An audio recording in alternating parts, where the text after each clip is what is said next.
Power tiller মেরামত চ্যানেলের পক্ষ থেকে আপনাদেরকে জানাচ্ছি আন্তরিক অভিনন্দন। যারা আমার চ্যানেল সাবস্ক্রাইব করেনি তারা সাবস্ক্রাইব করে দেবেন। ইতিমধ্যে যারা সাবস্ক্রাইব করে ফেলেছেন তাদেরকে জানাই অসংখ্য ধন্যবাদ। সুপ্রিয় কৃষক ভাইয়েরা, আপনারা যারা দীর্ঘদিন পাওয়ার টিলার দিয়ে চাষাবাদ করেন, চাষাবাদ করতে করতে আপনাদের পাওয়ার টিলারে অনেকটা সময় সমস্যা দেখা দেয়। কী সমস্যা দেখা দেয় আপনারা নিজেরা বুঝতে পারেন না। অনেকটা সময় সমস্যা অবস্থায় আপনি পাওয়ার টিলারকে চালানোর চেষ্টা করেন, অনেক সময় স্টার্ট নিতে চায় না।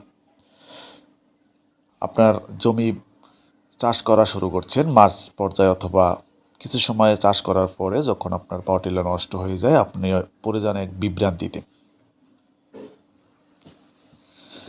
তাই আমাদের সাথে আপনি যোগাযোগ করতে পারেন। আপনার পাওয়ার টিলারে কী কী সমস্যা হয়েছে, কী পার্টস লাগতে পারে, কত টাকা লাগতে পারে, কী পার্টসের কত দাম, আমরা আপনাকে জানিয়ে দেব। আমাদের সাথে আপনার কমেন্টে যোগাযোগ করতে পারেন অথবা